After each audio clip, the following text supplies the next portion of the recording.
ભક્તિ માર્ગની અંદર હંમેશને માટે જીવનમાં રેણીની વધારે જરૂર છે. રેણી એમાં કબીર સાહેબ બાપુએ કીધું છે કે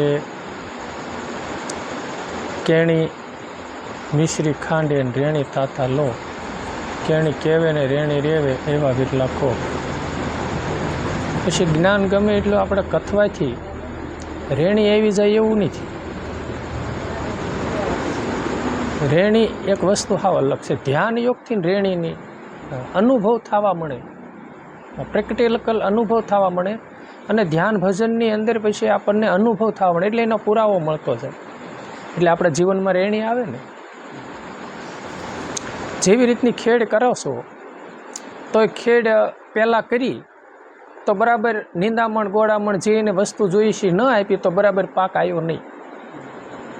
એટલે ખાલી માહિતી હતી કે આમ કપાસ્યો સોંપવાનો છે, અથવા તો કોઈ પણ મોલાત આવી રીતની સોંપવાની છે, સોંપી દીધું. પછી સોંપ્યા પછી એને કેવી રીતનું એનું જે માવજત કહેવાય એ કેવી રીતની થાય છે એનું જ્ઞાન આપણને છે નહીં, અથવા તો જ્ઞાન છે તો આપણે કરતા નથી, એટલે પાક આવતો નથી. પણ માવજત પૂરી કરવા મળવી એટલે બમણો પાક આવવા મળે. બમણો પાક આવવા મળે એટલે નફો થાય ને. એટલે મન હંમેશની માટે નફા બાજુ, આપણા સ્વાર્થ બાજુ વધારે વળે છે. એટલે કોઈ સંતોએ કીધું કાંક ને કાંક હેતુ, હા હેતુ એટલે સ્વાર્થ કાંક હોય. હેતુ રે વિનાના ન હોય હેત જગમાં, હેતુ વિનાના ન હોય હેત. એમ આપણને કોઈ જ્ઞાની કહે છે બરાબર, અથવા તો આપણે એમ કહેવી છે કે ભાઈ અમે તો જ્ઞાની છીએ, અમે ગુરુમુખી છીએ, અથવા તો અમે જ્ઞાની છીએ, અમને જ્ઞાન છે. પણ આપણે જ્ઞાની છીએ એનો પુરાવો શું આપણી પાસે? જ્ઞાન કદાચ માહિતી જ્ઞાન થઈ ગયા જેથી કરીને આપણે જ્ઞાની થઈ ગયા એવું નથી. જેટલી જીવનમાં જ્ઞાન છે એટલી રેણી છે ને એટલે આપણે જ્ઞાની છીએ. માહિતી જ્ઞાન તો આ દુનિયામાં બધાને છે જ તે નથી હોતું. હા, જ્ઞાન હોવા છતાંય તે આપણે ક્યારેક કોકના ગળા દઈ ગાળ્યું દેતા, અથવા તો કોઈને કોઈ આંતળી દુભાય એવું આપણે વર્તમાન કરતા હોઈએ છીએ. આપણે જ્ઞાની છીએ એવો આપણી પાસે કઈ સિક્કો ખરો કે અમે જ્ઞાની છીએ? આપણે જ્ઞાની છીએ એમ કઈ ક્યારે એકી? જેટલું આપણામાં રેણી છે આપણામાં એટલું આપણે એને જ્ઞાન કહીએ. કે આપણે એમ કેવી છીએ કે ભાઈ અમારામાં જ્ઞાન છે તો અમે શત્રુ અમુક હણ્યા છે, બરોબર, એમ આપણે કેવી અમે શત્રુને હણ્યા છે. એમ વાતથી જ નથી, હણ્યા હોય ને તો કહીએ કે આપણે સતારશા બાપુએ શત્રુ મોટા મોટા કયા આપણને કીધા છે આપણામાં રિયેલા છે? કામ, ક્રોધ, લોભ, મોહ, મદ ને મચ્છર. આ 6 શત્રુ આપણામાં રિયેલા છે. સતારશા બાપુની કાંક વાણીમાં આવે છે, બરોબર. તો એના ક્યારે કહેવાય? એની ઉપર આપણો કાબુ હોવો જોઈએ. કે ક્રોધ આપણને આવે એટલે પોતાની જાગૃતિ થઈ જવી પડે. આ જ્ઞાન એટલે આ ક્રોધ મને આવી ગયો છે તો ક્રોધ મારથી સમે છે કે નહીં? અને સમતો ન હોય તો ગુરુને પ્રશ્ન તો આપણે કરવો જોઈએ ને. આપણે દાખલા તરીકે ફરીને આપણે એની વાત કરી કે અત્યારે આ મોસમ છે આપણે કપાસની, તો એકદાન દવા છાંટી તેનું રિઝલ્ટ નથી આવ્યું તો શું કરવી? સીધા ઓલા એગ્રો વાળાને જઈને કહેવી ભાઈ આનું રિઝલ્ટ આવ્યું નથી, તો આ કાંક તો આનું મારે શું કરવું? એટલે તરત કે આ દવા મિક્સન કરો એટલે તમારે રિઝલ્ટ આવી જાય. એમ આપણા જીવનમાં કે ખોટા શું એને આપણે માનો કે આપણે જીવનમાં ખોટી કટેવ છે, અથવા તો ખોટા આપણામાં દુર્ગુણો છે, એ લય થતા નથી તો કોઈ સંતો ભજનાનંદીને પૂછવું પડે ને કે કેમ થતા નથી. દાખલા તરીકે જ્ઞાન છે, હાલો ને કબીર સાહેબ બાપુની વાણીનું આપણે લેવું કે દેખો ભાઈ નદીયા નાવ મેં ડૂબી જાય. બહાર ગોતશો ને તો એનો ઉકેલ આવે એવું, અને ઉલટું ખોટું લાગશે. મા બચ્ચાની કાંક વાણી છે ને, બહાર ગોતશો તો બુડી મરશો નથી ઉગરવાનો હારો. મહમ્મદ કહે તમે મનરૂપી મૃગલાને મારો.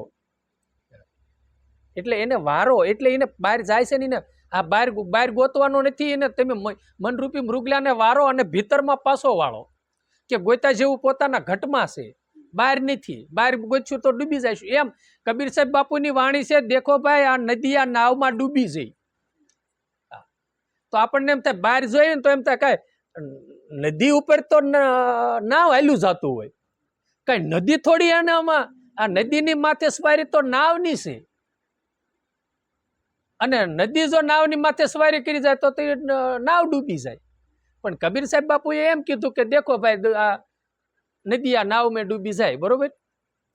પછી એ જ્ઞાન કોઈ આપણને, આપણે અનુભવ થયો નથી દાખલા તરીકે, પણ આપણને કોઈકે કીધું હોય કે આનો ભાવાર્થ આમ થાય છે, તો આપણે તરત કોઈલાને કહેવી ભાઈ એનો ભાવાર્થ આમ છે, તો આપણે જ્ઞાની થઈ ગયા ને, એ આપણો મદ છે.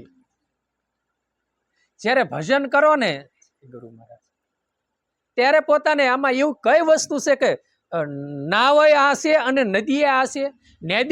નદી કોને કહેવાય? સલત નીર જેટલું હાલતું થાય છે, પ્રવાહ વહેતો છે એને નદી કહેવાય ને. નતર સમતોલ થાય તો નદી કહેવાય નહીં, તો તેને સમુદ્ર બોલાય. નદી મટે ક્યારે? સમુદ્રમાં એનું મિલન થાય ત્યારે નદી મટે. એનો અંત આવી ગયો, હાલવાનું મટી ગયું. આ જીવ જ્યારે શિવમાં ભળે ને ત્યારે એને પછી હાલવાનું મટી જાય, એટલે સમુદ્રમાં નદી ભળી ગઈ. તો વહેતી છે એને નદી કહેવામાં આવે.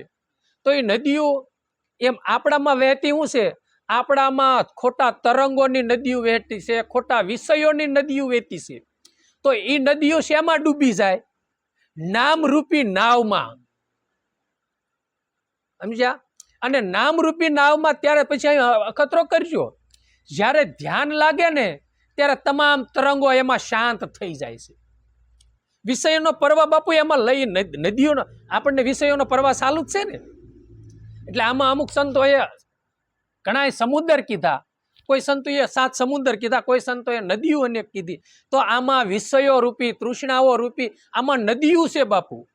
એ તૃષ્ણાઓ રૂપી નદી શેમાં સમાઈ જાય છે? નામમાં. નામ અતિશય, નામમાં પોતાની સુરતા લાગે એટલે કેવલ જેને સમાધિ લક્ષ, અથવા તો આપણે કહીએ બરોબર, સેજે સેજે આપણને સમાધિ લાગે, અથવા તો કેવી ઉન્મૂન સમાધિ.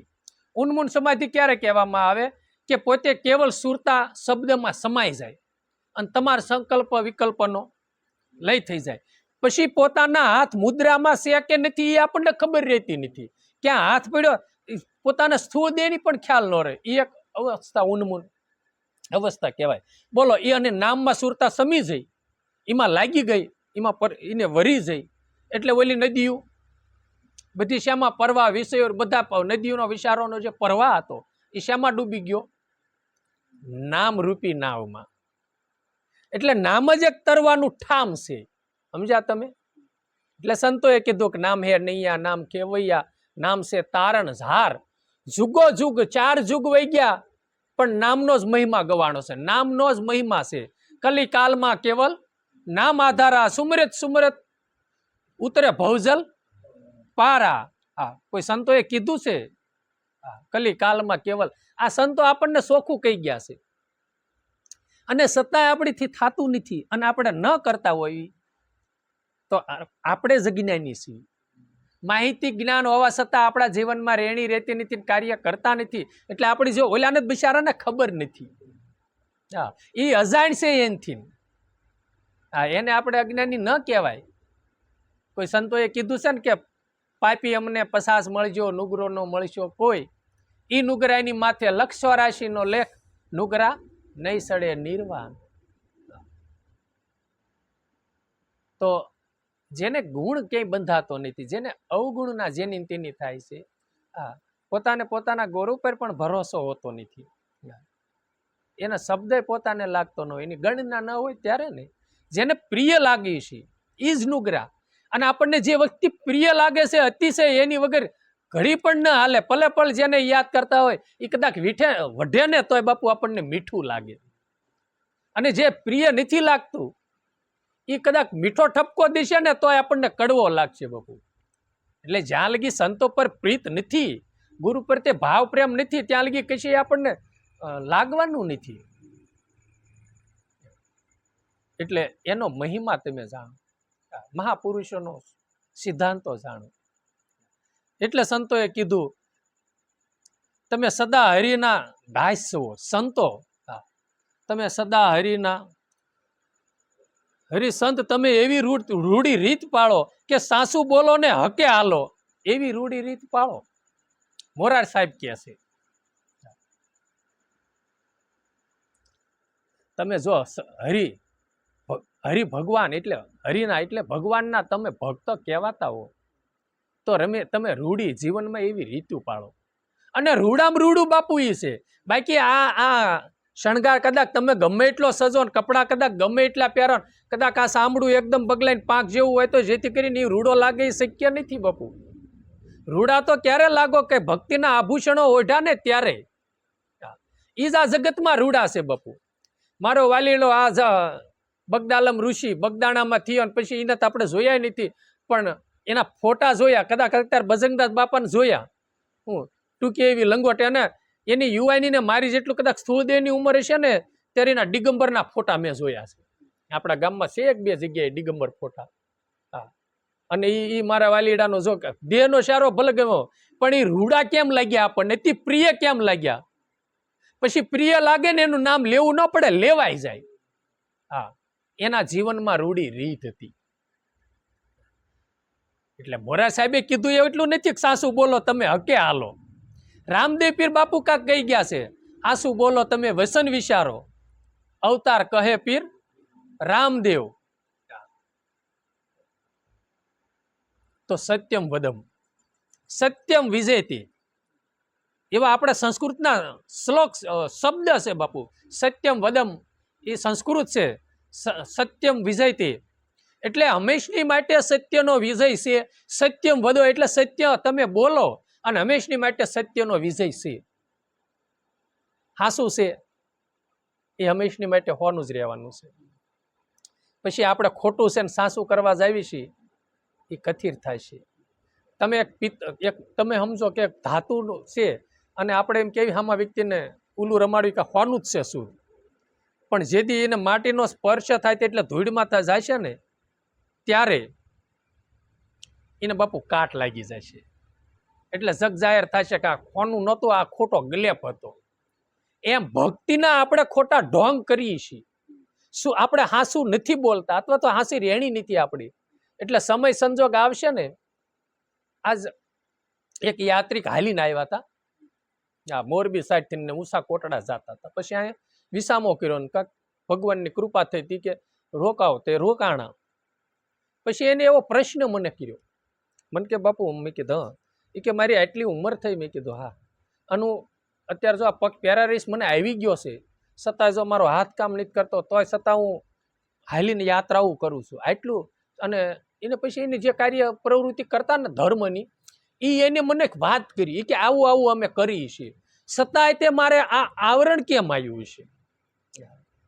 મેં કીધું જો આ આવરણ અત્યારે આ દેહ સત્કર્મ કરતા કરતા આપણે આવરણ આવે છે ને, એ આપણું પીડ્યું છે પ્રારબ્ધનું, આગલા જન્મનું. એવું નથી કે આ જન્મે કરવીને તરત આ જન્મે ફળ પ્રાપ્ત થાય. અત્યારે જે કાંઈ સુખ દુઃખનું આવરણ આવે છે ને આગલા જન્મની કમાઈ છે આપણી. અને એવું નથી કે આગલા જન્મનું છે, 100 જન્મ પહેલાનું ક્યારેક એવું કર્મ થઈ ગયું હોય તો આ જન્મે બાપુ ભોગવવું પડે. અને એવા કેટલાય પુરાણો અને શાસ્ત્રો એટલે મહાભારતના એવા આપણે દાખલાઓ, ધૃતરાષ્ટ્રના ને એના બધા 7 જન્મના, ભીષ્મ પિતાના 100 જન્મની આવી વાતો આપણે સાંભળવી છે. તો આપણે ક્યારેક કેવું ભોગવવાનું છે મારા નાથને ખબર છે. મોટામાં મોટો આપણે એક માનો કારખાને બેતા હોય, કોઈ હીરા ઘસુ રત્ન કલાકાર, તો આપણા શેઠ હોય એ હીરા લખે ને તેને ઉપાડી દેતા હોય ને જેટલું કામ હોય એટલું ઉપાડી દેતા હોય ને પછી એવું બધું આપણને એ પ્રમાણે ટાઈમ ટુ ટાઈમ આવવાનું, ટાઈમ ટુ ટાઈમ જવાનું, એવું બધું માર્ગદર્શન દેતા હોય ને, ખોટો તમારો ઉપાડ કરવો નહીં. તે આમાં એમ છે ટાઈમ ટુ ટાઈમ ભજનમાં બેહવાનું, અને ટાઈમ ટુ ટાઈમ તમારે જે રેણીની રીત છે એ પાળવાની. એ એક શેઠ છે ને એ કહે છે ને એટલું આપણે કરીએ છીએ તો બાપુ મોટો હિસાબ રાખવાળો જગતનો અધિપતિ છે.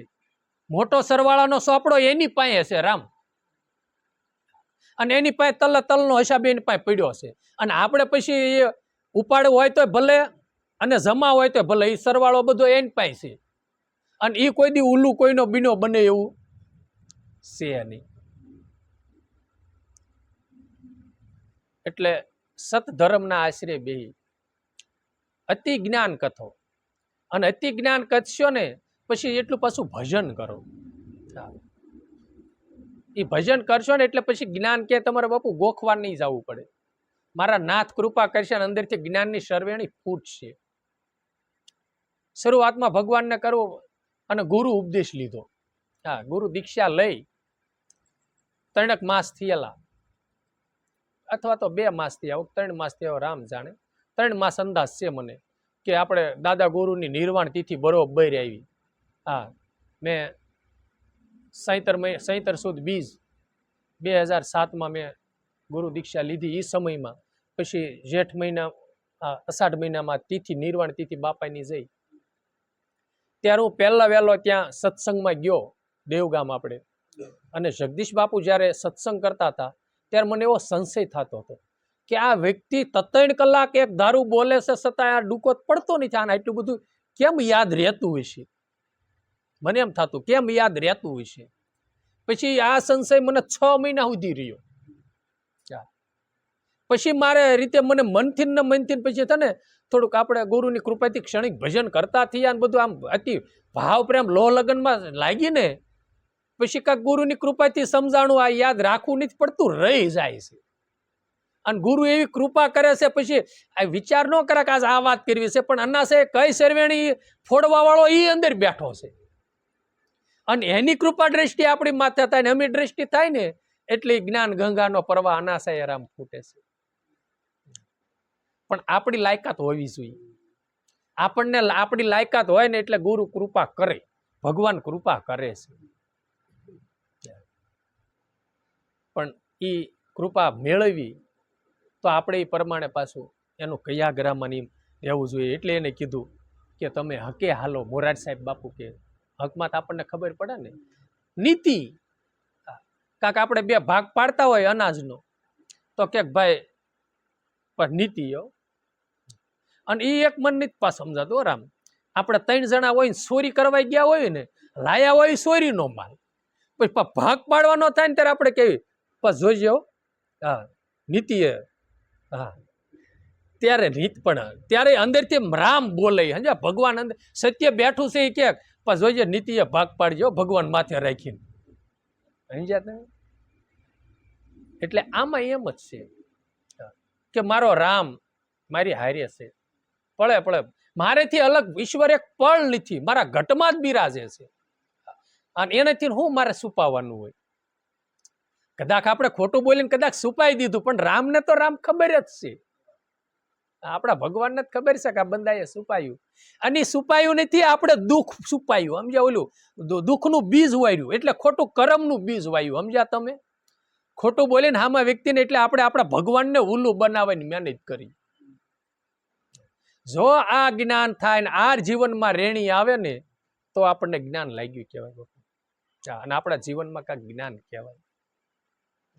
નહીતર એ સમજણ નહીં આવે તો ઓલા ગણે છે કે જ્ઞાન કથી ગાડા ભરે મટે ને અંતરનો વિખવાદ. કબીર કહે કળસા કંદોયના કોઈ દી પામે નહીં સ્વાદ. હા, કોઈ દી આપણો અંતરનો વિખવાદ મટવાનો નથી. અંતરમાં ખોટો ડખો પડ્યો છે ને એ કોઈ દી શાંત નહીં થાય. ને શાંત કરવાની સાઈ હોય ને તો હરિનું ભજન છે. એટલે એને કીધું કે આપ સ્વાર્થ ઈચ્છા નહીં. આપણે જેટલી સ્વાર્થની ઈચ્છા કરી છે ને એ કે સ્વાર્થની ઈચ્છા નથી જેને પરમાર્થમાં હોય પ્રીત.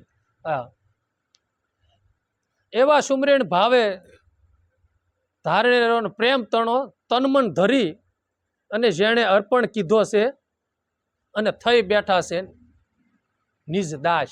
પછી એને કીધું જો એવા આપ સ્વાર્થ જેના જીવનમાં એટલો સ્વાર્થ નથી, પોતાના હારું થઈને તો બાપુ આખી દુનિયા તમે કેટલું સમજો કે જેને આત્મનું જ્ઞાન, જેને પંચકોશ આપ્યા નથી એને ઈ જ્ઞાન છે.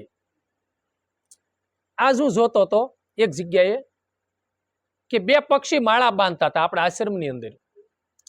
હવે એક પક્ષી ઘડીક થઈને માળો બનાવવાનો ઘાસ લાવે અને એક પક્ષી બેઠું બેઠું ગોઠવતું હતું.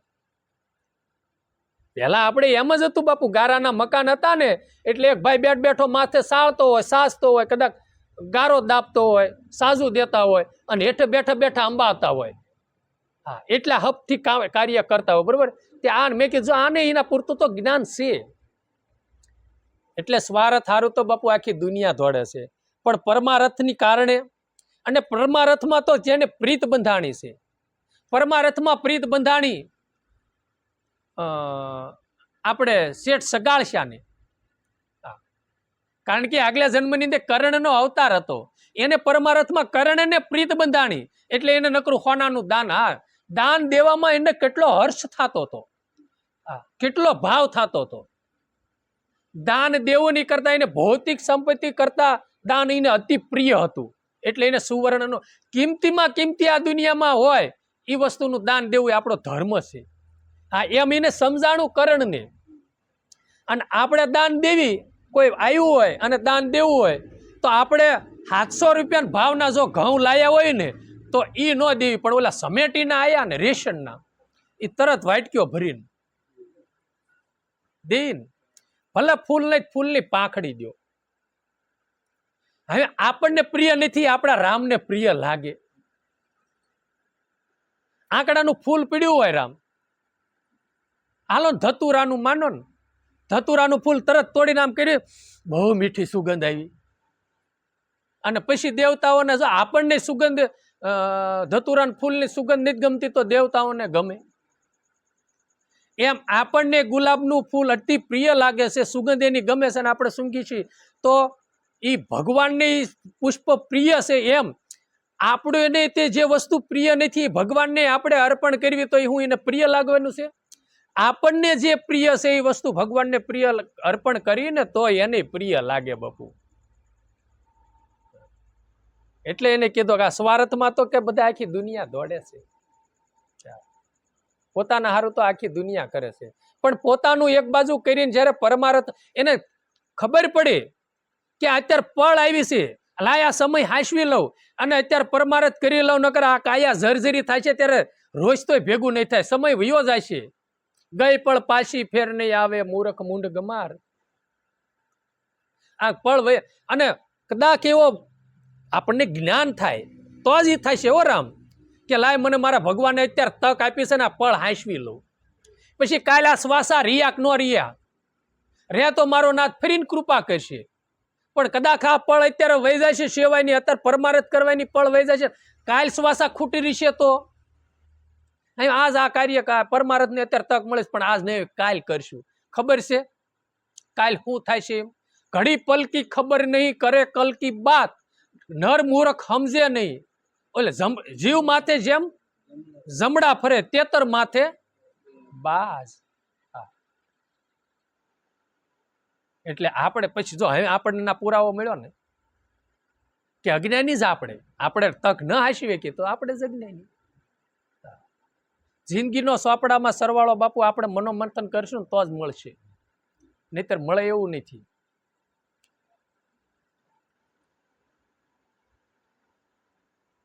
એટલે સ્વાર્થના તો બાપુ હવ હગાવાલા છે. અને આપણે કાંક ઓલું હોય ને આડું ઓળું ઘરે દવાખાના, ભલે ભગવાન ન કરે નારાયણને ગ્રસ્તીમાં સીવીને કદાચ કાંક આડું ઓળું થયું, બાવડું પકડીને એને મોઢે કદાચ લાડુ હાલતું હોય લૂસીને ઓલું કરવી, પણ પારક્યાની જે લાડુ લૂસવી ને અને જે એને ખંભે ઉપાડીને જે રખડવું, હા, અને એને પોતાનો 6 મહિનાનો એકનો એક દીકરો હોય જેમ જતન કરવી એમ પારક્યાનું જતન કરવું ને તો એમ માનું કે થાય ને આપણીથી તો એમ માનું કે મને કાંઈક પરમારથમાં પ્રીત છે. બાકી આપણને કોઈ ગઢિયાનો બીજાનો ગંધવાય ગોઠતો નથી ને આપણે વાતો કરી મને પરમારથમાં પ્રીત, એ મિથ્યા છે. અને એ જે હતું ને એનું બાપુ નામ ના ગવાણીઓ, સંત દેવીદાસ અમરમાં. જોકે આ દુનિયામાં એવા તો અઢળક થયા, ગોવિંદ ભગતે કીધું એમ, જોજો તેમાં ગાંડાની વણઝાર, એ કે થયા ઘણા ને હાલમાં છે થાશે ગણાય, એનો ગણતા નો આવે પાર. જોજો તમે આ ગાંડાની વણઝાર. પરમારથ હારું થઈને બાપુ એકનો એક દીકરો હોય ને તો દઈ દીધા છે અને પારક્યા જીવાડ્યા છે. હા, પારક્યા પોતાના બાપુ કર્યા ને અને કરે એને કહેવાય કે આને પરમારથમાં પ્રીત છે. આપણે ખાલી વાતો કરી જાણી હો રામ, એમાં હું તમે બધા ભેગા. અને જયારે એ થાય ને અને સ્વાર્થીમાં કાંક પડ્યો હોય તો અત્યારે આપણે કદાચ મંદબુદ્ધિ આશ્રમ બનાવ્યો હોય ને તો એમાં કાંક સમજણ, અને જો કેવલ નકરી પરમારથમાં પ્રીત હોય છે ને એ વસ્તુ હાવ અલગ છે હો. આ એ કહેવું ન જો, એ કહેવાય જાય રામીને. અને એને હશે બાપા ને ભલો બાપા કરી કરીને છે ને એનું જતન કરતા હોય, એને પછી તો લાકડીનો ઘા ન કરે. આ તો મેં નજરે જોયું છે હો બાપુ, મંદબુદ્ધિ બાળકમાં બિચારા ગાંડાઈ બીતા હોય, શું કરવા એ લાકડીથી જ બીવે છે. પછી આપણે નકરો સનાતન ધર્મની ઓથે રહીને એવાની સેવા કરવી છે, પેટની ડબરી ભરવી આપણો ધર્મ સનાતન ધર્મ છે જ નહીં, આપણને કાંઈ સમજાણું જ નથી. અને એ સારું થઈને તો બાપુ આખી દુનિયા રખડે છે પેટની ડબરી ભરવા સારું થઈને, પણ પરમારથમાં પારક્યા પોતાના કરવા વાળા કરોડોમાં કોક છે બાપુ. એટલે એને કીધું કે સેવા સુમરણ ભાવે, પોતાને ભીતરમાં ઝેર પોતાને એવો ભાવ થયો એને, અને પ્રેમ તણો અને તન મન ધનથી પોતે જે કરે છે, જેને અર્પણ કર્યું છે, અને થઈ બેઠા નિજ ના દાસ. નિજના દાસ એટલે ખબર પડે, નિજ નામ આત્મ તત્વ થાય. બધાના દાસ થઈને રહે. તન મન ધન જેને સદગુરુને ભગવાનને જેને અર્પણ કર્યું છે, આ તન પ્રભુ તારી કૃપાથી મળ્યું છે. બુદ્ધિરૂપી ધન મળ્યું હોય તો ભલે, ઓલું આર્થિક રીતે જે ભૌતિક સંપત્તિ મળી હોય એ પ્રભુ તારી કૃપાથી મળ્યું છે. અને મને છે ને તારી કૃપાથી મારું સજાગ છે અને કમ્પ્લેટ છે, નકર એ કામ ન કરતો હોય શું કરવાના છે. અને તે આપ્યું છે ને, હવે તું જેમ નસાય ને એમ નાસવાનું છે પ્રભુ. એને અર્પણ કરી અને તમામના દાસ બની અને જીવન ગુજારો કરવો, એ આપણો ધર્મ છે. ઘણી દાણ આપણે જોઈએ છીએ, અને એવા સંતોના પણ જીવન ચરિત્ર છે કે પોતે અમુક ટાઈમે વાર તહેવાર હોય તો પોતે આનંદ આમ બીજી મોજ નથી લૂંટતા. એ જે કાંઈ મળ્યું છે ને કદાચ કોક દે ને, એ નિમિત્ત બને નાકડે એકઠું કરે ને તો બાપુ એ વાર તહેવારની એ પત્તું તરત જાય ની મોજ ક્યાં માણે છે, કે એવા કોઈ ઝુંપડપટ્ટી વાળા છે, એવા કોઈ આદિવાસી વિસ્તાર છે. જોઈ છે આપણે સંતોને, એના બાળકોને એમને રાજી કરવા સારું થઈને વસ્ત્ર, કોઈ વસ્ત્રનું દાન કરે છે, કોઈ પૈસાનું, કોઈ ખાણીપીણીનું દાન કરે, અને ના જઈને મારા વાલીડા બધા ભોલકાઓ ને, ઈ રામને રાજી કરે ને, અંદર રામ બેઠો બેઠો બાપુ રાજી થાય. જોઈ છે આવા પીડ્યા છે, નથી પીડ્યા એવું નથી. કોઈ જાતની અપેક્ષા નહીં, અને અપેક્ષા રાખવી કે ન રાખવી, કદાચ ન રાખો તો ભલે અને રાખો તો ભલે, જે કર્મનું બીજ વાવો છો ને એનું ફળ અવશ્ય પ્રાપ્ત થશે તે તમને. પણ ભગવાન ઉપર છોડો ને, મારો રામ રાખે, મારે ઈશ્વરને જ્યારે જે દેવું હોય તે દે, મારું કર્તવ્ય શું છે.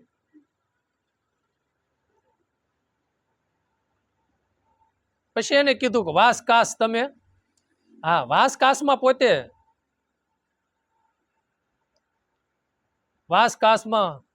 વાસકાસને વંશ કરી રાખો. વાસકાસ વંશ કરી રાખો એટલે નરસિંહ મહેતા બાપુએ એને કીધું, વાસકાસ મન તમે વશ કરી રાખો અને મન વર્તી તમે ઠેરો. આંખડીઓમાં અમીરસ વર્ષે અને શીલવંતને તમે સાડી સોળો. જો એને આપણને કીધું કે વાસકાસ તમે વશ કરી રાખો. નરસિંહ મહેતા બાપુ એવું કીધું કે વાસકાચ મન નિશ્ચય રાખે, ધન ધન જનની એની. વાસકાસ એને નિર્મળ રાખો, કીધું વાસકાસ મન નીચું, બરોબર. અને આને કીધું કે વાસકાસ તમે વશ કરી રાખો. પોતાની વાણી, વાસ નામ વાણી થાય ને કાશ નામ દ્રષ્ટિ થાય. એને તમે વાણીને પોતાના વશમાં, એટલે શબ્દ કેવો બોલવો કેવો, એટલે પોતે વિવેકમાં રાખો. અને દ્રષ્ટિ કરો ને તો ગમે નાથી મારા ભગવાનની આ ઇન્દ્રિય, આંખ ઇન્દ્રિય છે બાપુ. મારા જીવન મુજબ મને ગુરુની કૃપાથી એવો અનુભવ થયો કે ધ્યાન યોગની અંદર જે આ 9 દરવાજા છે, જે 9 ઇન્દ્રિયો છે, એમાં વધારે વિઘ્ન રૂપ સંકલ્પ વિકલ્પમાં, એટલે ધ્યાન ન લાગવા દેતા હોય ને વધારે ઓલું થાય ને, તો આ 2 ઇન્દ્રિયો બે વધારે નુકસાનકારક કરે છે. એક તો જે આંખે જોયેલું છે, અને એ બધું પછી પાછું જયારે ધ્યાન યોગ કરવી ને ત્યારે એનું ચિંતન થાય એટલે તરત એ જોયું એટલે તરત કેચઅપ થઈ જાય છે. અને બીજું જે સાંભળેલું છે, અને કાંઈ ને કાંઈક એવા અપશબ્દ આપણને સાંભળી જાય તો અંદર પ્રવેશ થાય છે, અને જ્યારે ધ્યાન યોગમાં બેસીને ત્યારે સંકલ્પ વિકલ્પની નદીઓનો પ્રવાહ ચાલુ થાય છે. એટલે એને કીધું કે એને વશ કરી રાખો, અથવા તો એને નિર્મળ રાખો, એને પવિત્ર. જ્યાં રાખો, જ્યાં દ્રષ્ટિ કરો ના મારો રામ છે, મારો ભગવાન છે. ઈશ્વર સિવાય બ્રહ્મ સસરાસરમાં, ઈશ્વર સિવાય કોઈ બીજું છે નહીં. અને જે કાંઈ કરે છે કાર્ય બીજા ખોટા દંભ લઈને ફરે છે, એ તો જીવનના એ તો આવરણો છે. એક જીવનમાં એક ખોટા દુર્ગુણો છે આપણામાં, એ પ્રવેશ થયેલા છે. બાકી પોતાનું જ્યારે આ સ્થૂળ દેહ લઈને આ માનવ સૃષ્ટિમાં જ્યારે પ્રગટ થાય ને ત્યારે એકય પોતાના જીવનમાં દુર્ગુણો હોતા નથી. અને એકય પોતાના જીવનમાં એવા એટલે વિચારો રાક્ષસી વૃત્તિના એવા કોઈ વિચારો પણ આવતા નથી. કેવલ આનંદ અને બ્રહ્મનું રૂપ હોય છે, એ બધા આવેતું છે. પ્રથમ છે ને પછી પોતાને મમતા રૂપી એક છે ને દીકરીનું પોતાનું નારી મમતવર નારીનું પ્રાગટ્ય થાય પ્રથમ એને, એટલે નારીનું પ્રાગટ્ય મમત્વ થાય ને એટલે આ મારી મમ્મી છે. એને ખ્યાલ ક્યારે પડવા મળે? એને તવસા ઇન્દ્રિયથી. એની મમ્મી જો તવસા ઇન્દ્રિયથી ન ખ્યાલ પડે ને, જોજો 2 મહિનાનું બાળક હોય ને બીજાના હાથમાં હોય ને એટલે તવસા ઇન્દ્રિયથી ખબર પડી જાય કે આ મારી માં નથી, એવું એને જ્ઞાન થાય. એટલે સાનું ન રહે. પછી એની માં જયારે ગોદમાં લે એટલે તરત જ બાળક સાનું રહી જાય, નકર એને શું જ્ઞાન હોય બોલો? પણ એ વખતે એની તવસા ઇન્દ્રિય કામ કરતી હોય છે. એટલે ધીરે ધીરે ધીરે ધીરે મમત્વ, પછી આ મારી મમ્મી છે, આ મારા પપ્પા છે ને આ મારા નથી, આ મારા છે અને આ મારા નથી. એટલે એ મારા માને એટલે આપણે તેડવીને એટલે આપણને ઓળખે ને મારા નથી એવું માને એટલે કે નથી આવું. એટલે 6 મહિનાનું બાળક હોય, વર્ષનું હોય તોય ન આવે આપણી પાસે. અને જે એમ થાય કે આ મારા છે એવું માની બે એટલે તરત એની પાસે જાય. એને પ્રેમ છે, સમજ્યા? એને પ્રેમ એને આપ્યો છે, એની નજીક એને રાખ્યું છે. એટલે એને એટલે પોતાની દ્રષ્ટિમાં હંમેશની માટે વિવેક હોવો જોઈએ. અને મન વર્તી પછી એક ઠોર હોવી જોઈએ. એક ઠોરમાં આપણને ખબર પડે, એ શબ્દ થોડોક અલગ આપણે ભાષામાં પડે છે, સે શબ્દની મારામારી. એટલે પોતાની ચિત્તવર્તી છે ને મન વર્તી કયો ચિત્તવર્તી છે ને એક પછી એક લક્ષમાં લેવી પડે. શેમાં? સત્યમાં અથવા તો ભીતરમાં પછી રાખવી જોઈએ. અને આખુડિયુંમાં હંમેશની માટે પોતાને અમીરસ બરસવો જોઈએ. અને પોતાનું જીવન શીલવંત હોવું જોઈએ. મોરાર સાહેબ બાપુ એમ કહે છે, ગંગા સતી માએ જેમ કીધું, શીલવંત સાધુને વારે વારે નમીએ પાનબાઈ, જેને બદલે નહીં વર્તમાન. શીલવંત સાધુની આપણે ઘણી દાણ વાત કરી ગયા કે શીલવંત સાધુ એને કહેવાય કે જેને 10 ઇન્દ્રિયો માથે 5 જ્ઞાન ઇન્દ્રિય, 5 કર્મ ઇન્દ્રિય, 11મું મન જેને પોતાને કાબુમાં છે, અને એને મહાન યોગી કહેવામાં આવે છે. પછી 9 ઇન્દ્રિયોના પોતાના શીલ મારેલા છે. અને આપણે શીલ નથી. આપણને છે ને કોઈ કડદિયો ખાતો હોય ને તોય તરત જ તે ન મળે તોય આપણું મન તરત ક્રોધિત થાય. અને ન દીધો હોય ને સામે તાંડા ભર્યા હોય ને બાજરાનો રોટલો ને શાક દીધા હોય ને પછી જમીને એમ થાય મારા બેટા હળદિયો ભર્યો પણ દીધો નહીં થાય ને કેટલું. એ ઇન્દ્રિય જે આપણી કાબુમાં નથી. મૂળ તો એક ડબરી ભરવાની છે. કદાચ બાજરાનો રોટલો મળે કે ન મળે, ખરખોડીને પાંદડા ખાઈને અને લીમડાના પાંદડા ખાઈને આ સૃષ્ટિ પર સાધુડાવો કેટલાય. અરે દહીં અને સાસ પીને પેટ ભર્યું છે બાપુ. કાંઈ નકરું એ ખાઈને આપણું પેટ ભરાય એવી વાતો નથી. રામચંદ્ર ભગવાનના જીવન ગાથા બધા લગભગ સાંભળી છે ના. ક્યાં બધું લેવા ગયા હતા? માં જાનકી, લક્ષ્મણ ભાઈ, ભગવાન લક્ષ્મણ અને ભગવાન રામ કંદમૂળ ખાઈને પોતાનો જીવન ગુજારો કરતા હતા. ભોંય પથારીએ સુઈને ભગવાન જેવા જેને જગદંબા બાપુ આ પૃથ્વી જેને આધારિત છે એવો શેષનાગનો અવતાર તારે તો બધું કરીએ કેમ હતા? છતાંય આપણી જીવાને જ્ઞાન દેવા તમે ખોટા મનના ઉત્પાદ કરોમાં આ યોગ કરવો હોય, ભક્તોને શરણે જવું હોય, સંતોને મળવું હોય ને તો આ બધું કરવું જોઈએ. આ એક તપસ્યા છે અને આપણે કાંઈ તપ કરવું નથી.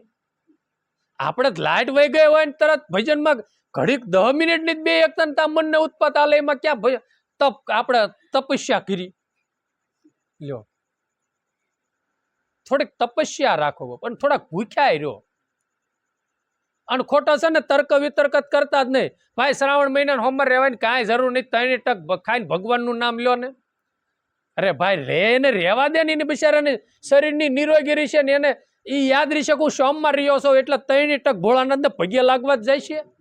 સોમવાર સિવાય પછી બિચારો જાય છે નહીં. એટલે એનો નિષેધ ન કરો. અને જાય ને તો એમ કે ભાઈ સારું તું રહ્યો છો ને સારે રે ને ભાઈ.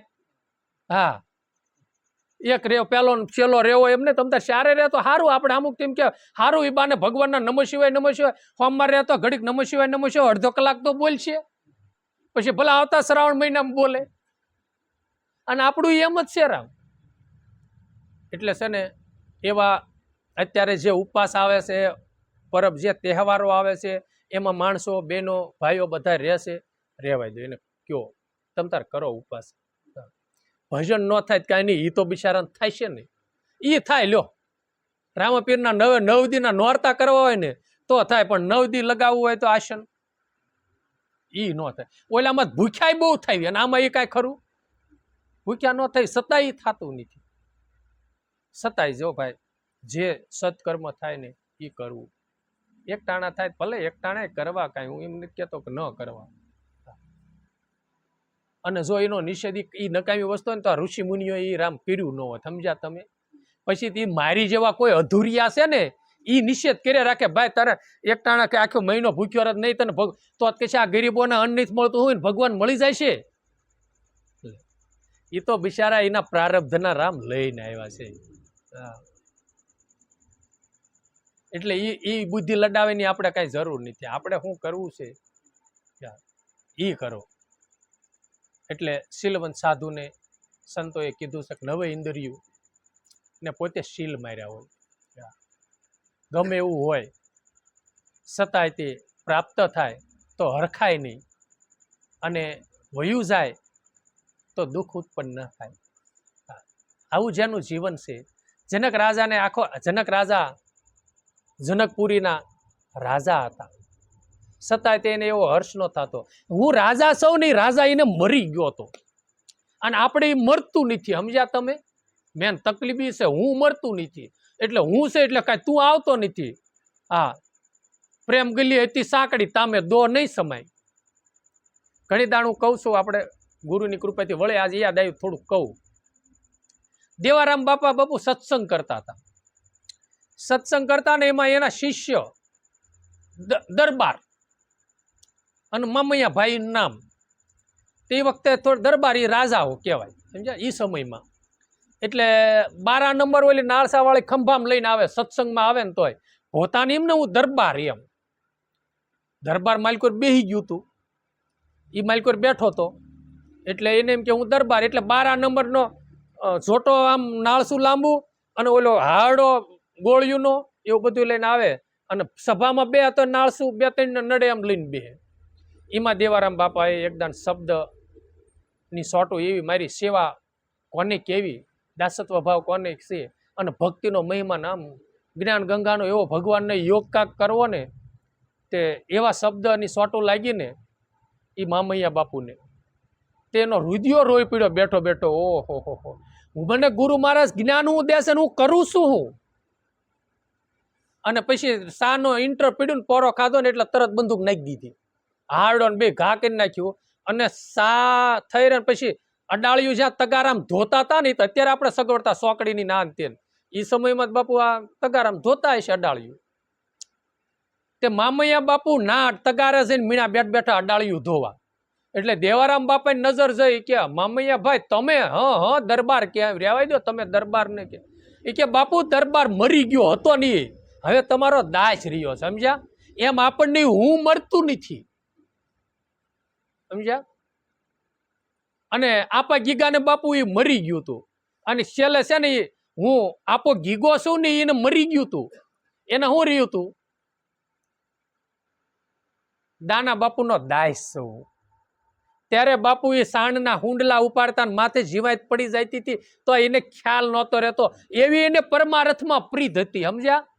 નકર આપણને માથામાં જીવાત પડી જાય પછી હવે છે ને ગૌશાળાનું હમણાં તમે સંભાળજો, મારે જો જીવાત પડી જાય મને મજા નથી, માથું દુખે છે. છતાંય તે બાપુ ગુરુને કોઈ દી ફરિયાદ ન કરી. આ તો ગુરુને ખબર પડી ને ત્યારે આ બધું થયું. અને સાણના રગેડા ભાઠું પડી ગયું તું માથામાં બાપુ, સાણ ઉપાડીને.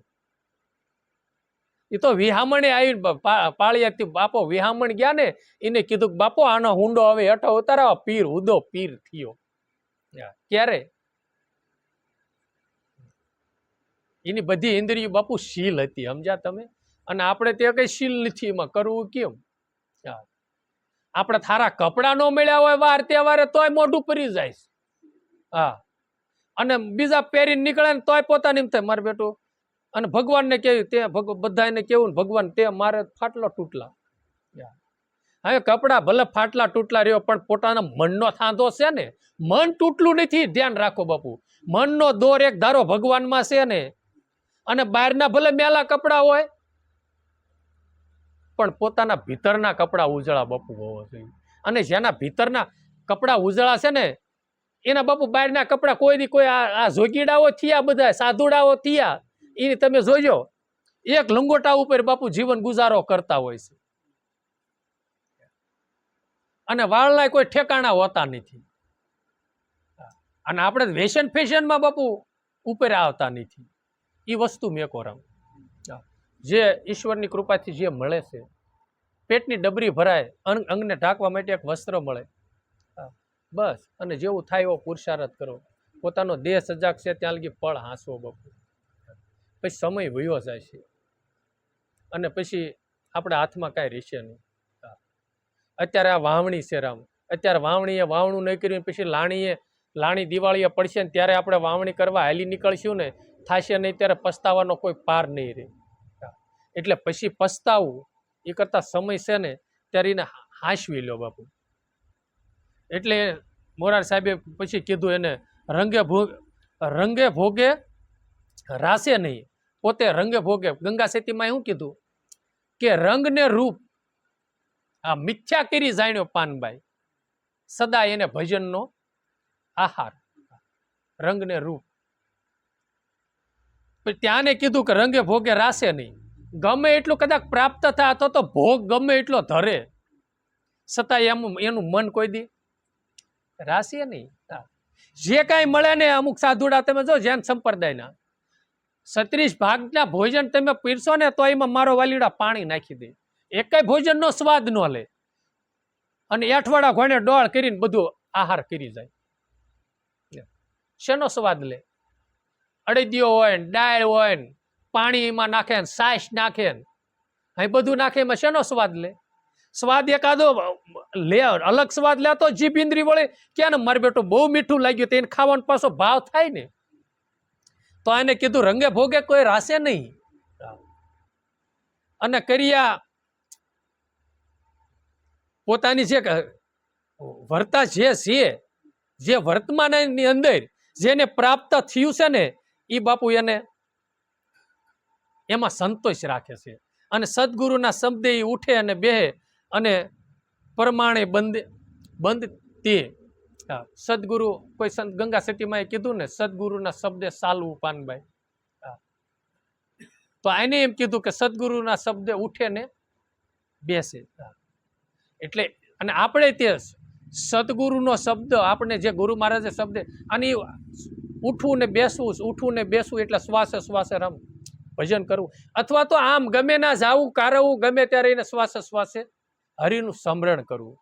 સવાર ઉઠ્યો તો સદગુરુનું નામ લે અને બેહે તો સદગુરુનું નામ લે.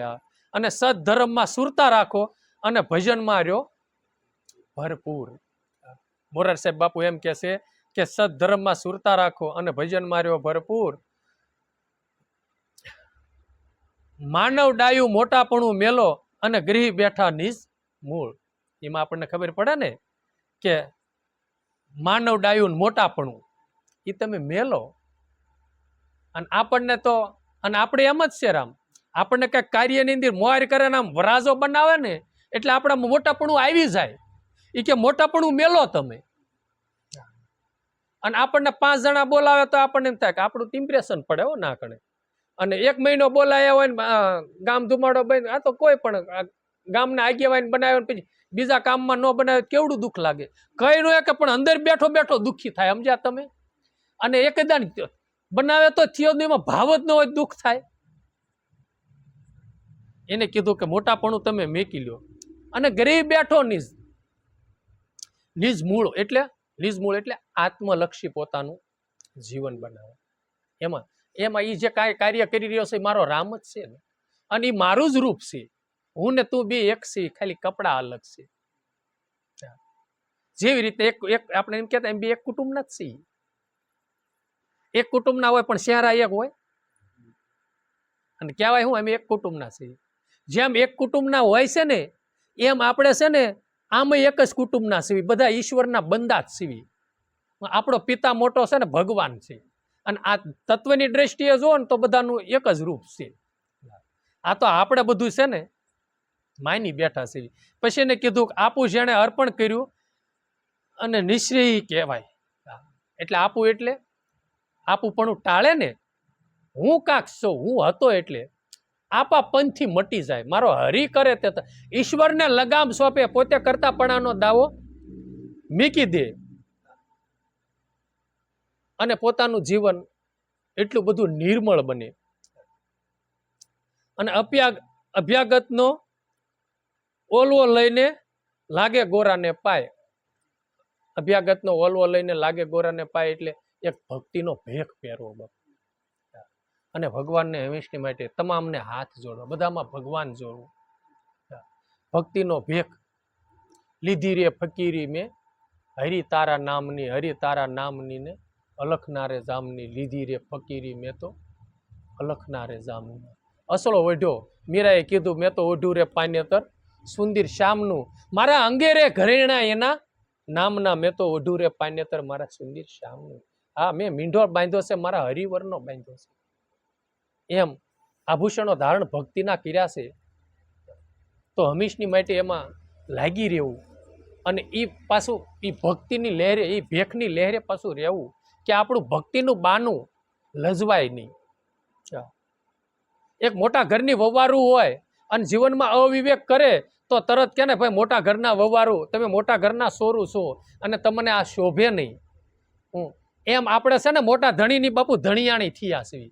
મોટો ધણી હોય તો આપણો ભગવાન છે, એની ધણિયાણી છીએ આપણે. હા, કારણ કે મેં એવું સાંભળ્યું છે કે ઘોઘાવદરની અંદર દાસી જીવન ભગતને કોઈ મળવા માટે જતા હતા ભક્ત, અને દાસી જીવન એને ઘોડી લઈને રસ્તામાં હામા મળે છે અને એને જ પૂછે છે એ કે ઘોઘાવદર કેટલુંક છેટું ભાઈ? એ કે આ રહ્યું ભાઈ, ક્યાંને મળવા? એ કે જીવન ભગતને. એ કે જીવન ભગતને મળવું છે ને? એ કે હા. એ કે આય મળવું છે કે ના જવું છે? એ કે આય મળે ના જાવું મટી જાય કે. એટલે જીવન ભગતે કીધું ભાઈ આ દેહ ને બધા જીવણો ક્યાં છે? તાકે મેં એવું સાંભળ્યું છે કે તમને ભગવાન મળ્યા છે. કે તમે કહેતા હો તો મને મળ્યા છે. તાકે આ વેશભૂષામાં કે આ બની ઠની તમે એટલો બધો શણગાર સજીને એ વખતમાં કેડિયું ફૂંકાળી સોણી પાઘડી આંટિયાળી આમ કાંક બહુ બની ઠની ગયા છે. એ કે આ ઠાઠમાઠમાં તને ભગવાન મળ્યો. એ કે જો 100 વીઘાને ખાતેદાર ખેડૂ હોય, એનો દીકરો પરણીને આવ્યો હોય અને એની પુત્ર વધુ કે બેડે પાણી ભરીને હાલી આવતી હોય ને ઘરાણેથી ભર્યું હોય તો આખી બજારમાં માલતી આવતી હોય. એ 100 વીઘાનો ખેડૂ હોય એના પુત્રની વહુ તો કે મારો પતિ છે ને આખી સૃષ્ટિનો માલિક છે ને હું એની ધણિયાણી છું, તે મારા એટલો ઠાઠ તો હોવો જ જોઈએ ને. જીવન ભગતની આ કથા છે. હા, એની જીવન ગાથા છે, સત્ય ઘટનાઓ. એમ આપણે છે ને મોટા ધણીની ધણિયાણી છે એટલે શણગાર હારો થઈ ગયો, સમજ્યા? હા, કે એની કાંક નામ ના રે. શણગાર સજવો ને એટલે ભક્તિનો છે. હા, ભક્તિરૂપી શણગાર સજવો. ઓલો નહીં ને એવા શણગાર સજીને તો વહી ગયા દુનિયામાં લાખો. અને એ શણગાર તો મીરા પાસે હતો જ તે. આ સતાઈને તુલસીને માળાનો શણગાર ઓલ્યાને સજ્યો હોય છે. હા, ઈ હોનાના ઘરાણાના ઈ શણગારને ઠોકર મારી દીધી અને ભક્તિનો અસળો ઓઢી અને આભૂષણો બધા ભક્તિના એને ધારણ કર્યા. એટલે એને કીધું કે 8 પર રટના રટો તિકમજીની, અને તિકમ હારે તમે બાંધો એક તાર. 8 પર રટણા રટો. ગંગા સતી માએ એમ કીધું કે હરખને શોકની જેને આવે ને હેટકી પાનબાઈ પછી 8 પર રેવે આનંદ. એ 8 પર આનંદ રહેવાનું કે પણ ક્યારે? જ્યારે 8 પર જેને રામ નામની રટના છે અને ત્રિકમજીની હારે જેને એક તાર છે તો મહારાજ એનો મજરો માનો. હા, અને હરિજનને ઉતારો ભવ તમે પાર. હા, એને બોરાર સાહેબ પ્રાર્થના કરે છે પ્રભુને કે હે પ્રભુ એવાને તમે પાર ઉતારો મહારાજ, અને એનો મજરો તમે માનો અને એને પ્રભુ પાર ઉતારો. અને દર્શન કરતા દોષ નાશે અને કોટી કોટી એના કરમ. આ જેને આઠે પોર આનંદ લાગ્યો છે, જેને ભગવાનમાં રટના છે, કીર્તન હારે જેને કીર્તન હારે એટલે ભગવાન હારે જેને એક તાર છે, એના કે દર્શન કરતા તે પોતાના દોષ ટળે છે. અને એને કીધું કોટી કોટી એને બાપુ વંદન કરો. નરસિંહ મહેતાનું છે કોકનું કાંક પ્રભાત્યું છે, રામ નામ શું તાળી લાગી સકળ તીર્થ જેના તનમાં. એ કે જેને રામ નામની તાળી લાગી છે ને તમામ તીર્થનું સ્થળ ઈ પરગટ હાલતું ચાલતું તીર્થ ઈ છે. એટલે એને કીધું કે મોરાર કહે સંત મેળાઓ અને પોતે પરિબ્રહ્મ. એટલે એને કીધું કે હે પ્રભુ, મને વારંવાર સંતનું મળવું થાય, વારંવાર મારા સંતોની સેવા મળે. અને હંમેશની માટે તમામ સંતો ભક્તોએ છેલ્લે એ માગ્યું છે કે હરિના ગુણ ગાવી અને ગૌરાવી જન્મ જન્મ મને સંતનું ચરણ મળે. એટલે આપણે ભગવાનને પ્રાર્થના કરી કે પ્રભુ, મને એવી સદબુદ્ધિ આપ, એવું જ્ઞાન આપ કે જેથી કરી મને પરમાર્થનું મૂળ સમજાય અને પરમાર્થમાં મને પ્રીત બંધાય. ભગવાન બધામાં મારો રામ, એટલે મને સદગુરુનું દર્શન થાય. અને આઠ પોર ન થાય કાંઈ નહીં, પણ પોરે પોરે પ્રભુ તારી યાદી મને આવે, તારી મને સ્મૃતિ આવે અને તારું સ્મરણની વિસ્મૃતિ થાય, એ મને યાદ શક્તિ બાપુ કરાવજો ભગવાન. અને એ તમે મને ભીતરમાંથી પ્રેરણા કરીને જાગૃતિ કરાવી. અને આ કણે આપણે ગુરુવાર પૂરો કરીએ. સદગુરુ દેવની જય, રમણીક સાહેબની, અમર સાહેબની, ઉગ્નેશ્વર મહારાજ, રામા પીરની, સનાતન ધર્મ ગત ગંગા, વિશ્રામ બાપા, મહેશ્વરી હર ગુરુ